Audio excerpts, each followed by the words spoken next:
Common Sense by Thomas Paine Part I. Of the origin and design of government in general, with concise remarks on the English Constitution.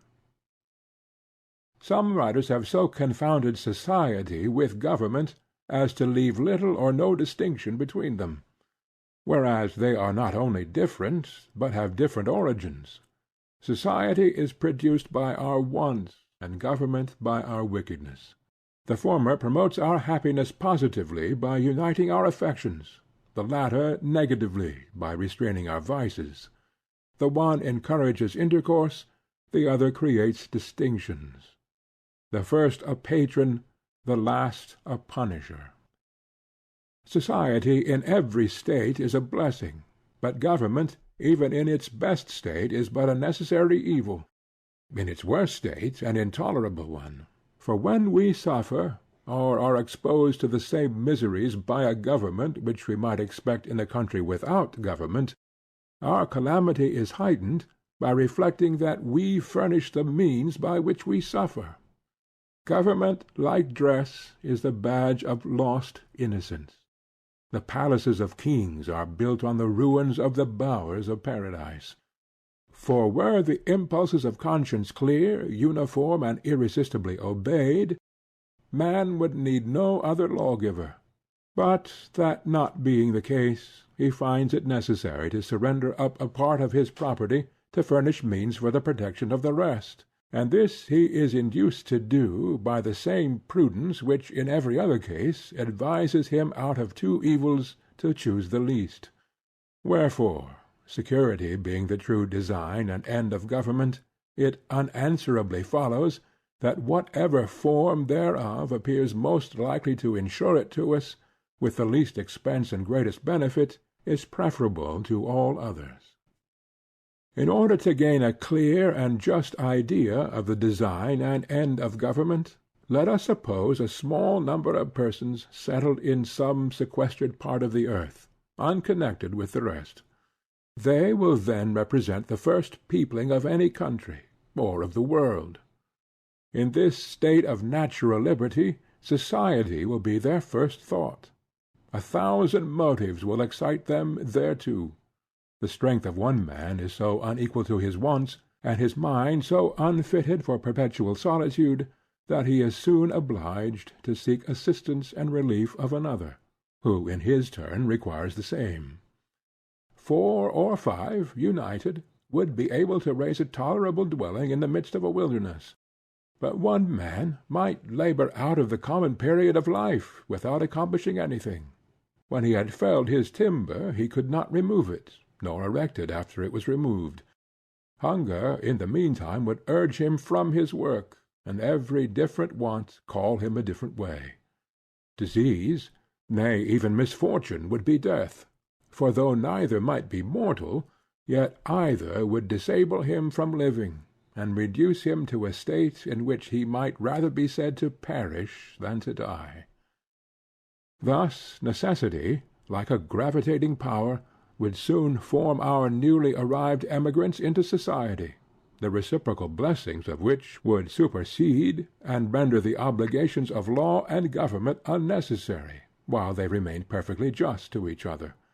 But as nothing but heaven is impregnable to vice, it will unavoidably happen that in proportion as they surmount the first difficulties of emigration, which bound them together in a common cause, they will begin to relax in their duty and attachment to each other; and this remissness will point out the necessity of establishing some form of government to supply the defect of moral virtue.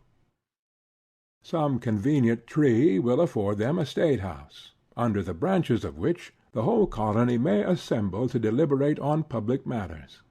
It is more than probable that their first laws will have the title only of regulations, and be enforced by no other penalty than public disesteem. In this first Parliament every man, by natural right, will have a seat.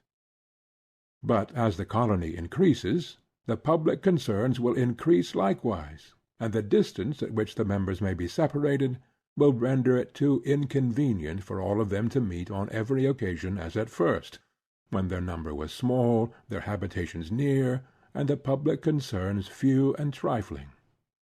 This will point out the convenience of their consenting to leave the legislative part to be managed by a select number, chosen from the whole body, who are supposed to have the same concerns at stake which those who appointed them, and who will act in the same manner as the whole body would act, were they present. If the colony continues increasing, it will become necessary to augment the number of the representatives, and that the interest of every part of the colony may be attended to, it will be found best to divide the whole into convenient parts, each part sending its proper number. And that the elected might never form to themselves an interest separate from the electors, prudence will point out the propriety of having elections often; because, as the elected might by that means return and mix again with the general body of the electors in a few months, their fidelity to the public will be secured by the prudent reflection of not making a rod for themselves. And as this frequent interchange will establish a common interest with every part of the community, they will mutually and naturally support each other, and on this, not on the unmeaning name of king, depends the strength of government and the happiness of the governed. Here then is the origin and rise of government, namely, a mode rendered necessary by the inability of moral virtue to govern the world. Here too is the design and end of government, that is, freedom and security. And however our eyes may be dazzled with show, or our ears deceived by sound, however prejudice may warp our wills, or interest darken our understanding, the simple voice of nature and of reason will say, it is right. I draw my idea of the form of government from a principle in nature, which no art can overturn, that is, that the more simple anything is, the less liable it is to be disordered, and the easier repaired when disordered; and with this maxim in view, I offer a few remarks on the so much boasted Constitution of England. That it was noble for the dark and slavish times in which it was erected, is granted. When the world is overrun with tyranny, the least remove therefrom was a glorious rescue. But that it is imperfect, subject to convulsions, and incapable of producing what it seems to promise, is easily demonstrated. Absolute governments, though the disgrace of human nature, have this advantage with them, that they are simple. If the people suffer, they know the head from which their suffering springs, know likewise the remedy, and are not bewildered by a variety of causes and cures. But the Constitution of England is so exceedingly complex, that the nation may suffer for years together without being able to discover in which part the fault lies. Some will say in one, and some in another, and every political physician will advise a different medicine. I know it is difficult to get over local or long-standing prejudices. Yet if we will suffer ourselves to examine the component parts of the English Constitution, we shall find them to be the base remains of two ancient tyrannies, compounded with some new republican materials. First, the remains of monarchical tyranny in the person of the king. Secondly, the remains of aristocratical tyranny in the persons of the peers. Thirdly, the new republican materials in the persons of the commons, on whose virtue depends the freedom of England. The two first, by being hereditary, are independent of the people. Wherefore, in a constitutional sense, they contribute nothing towards the freedom of the state. To say that the Constitution of England is a union of three powers reciprocally checking each other, is farcical. Either the words have no meaning, or they are flat contradictions. To say that the Commons is a check upon the king, presupposes two things. First, that the king is not to be trusted without being looked after; or, in other words, that a thirst for absolute power is the natural disease of monarchy. Secondly, that the commons, by being appointed for that purpose, are either wiser or more worthy of confidence than the crown. But as the same constitution which gives the commons a power to check the king by withholding the supplies, gives afterwards the king a power to check the commons, by empowering him to reject their other bills, it again supposes that the king is wiser than those whom it has already supposed to be wiser than him. A mere absurdity. There is something exceedingly ridiculous in the composition of monarchy. It first excludes a man from the means of information, yet empowers him to act in cases where the highest judgment is required. The state of a king shuts him from the world, yet the business of a king requires him to know it thoroughly. Wherefore the different parts, by unnaturally opposing and destroying each other, prove the whole character to be absurd and useless.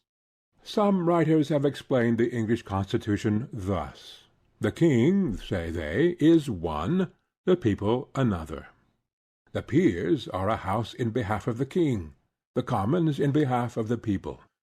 But this hath all the distinctions of a house divided against itself, and though the expressions be pleasantly arranged, yet when examined they appear idle and ambiguous, and it will always happen that the nicest construction that words are capable of, when applied to the description of some thing which either cannot exist or is too incomprehensible to be within the compass of description, will be words of sound only, and though they may amuse the ear, they cannot inform the mind.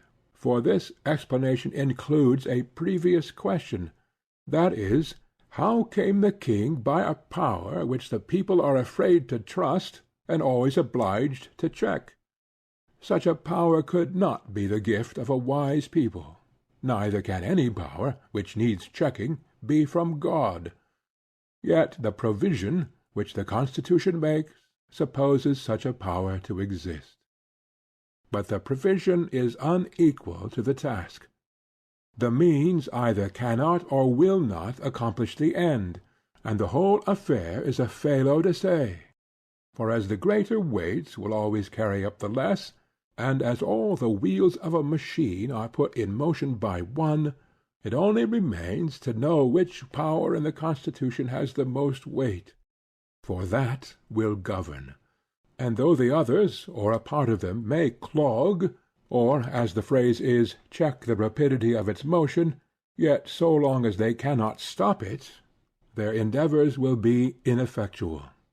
The first moving power will at last have its way, and what it wants in speed is supplied by time. That the crown is this overbearing part in the English Constitution needs not be mentioned, and that it derives its whole consequence merely from being the giver of places and pensions is self-evident. Wherefore, though we have been wise enough to shut and lock a door against absolute monarchy, we at the same time have been foolish enough to put the crown in possession of the key. The prejudice of Englishmen in favor of their own government of king, lords, and commons arises as much or more from national pride than reason. Individuals are undoubtedly safer in England than in some other countries, but the will of the king is as much the law of the land in Britain as in France, with this difference, that instead of proceeding directly from his mouth, it is handed to the people under the more formidable shape of an act of Parliament. For the fate of Charles the First hath only made kings more subtle, not more just. Wherefore, laying aside all national pride and prejudice in favor of modes and forms, the plain truth is, that it is wholly owing to the constitution of the people, and not to the constitution of the government, that the crown is not as oppressive in England as in Turkey.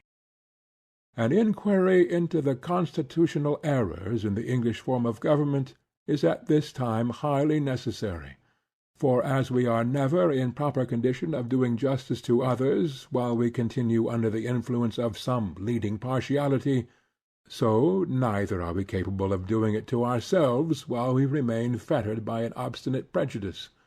And as a man who is attached to a prostitute is unfitted to choose or judge a wife, so any prepossession in favor of a rotten constitution of government will disable us from discerning a good one. Part 2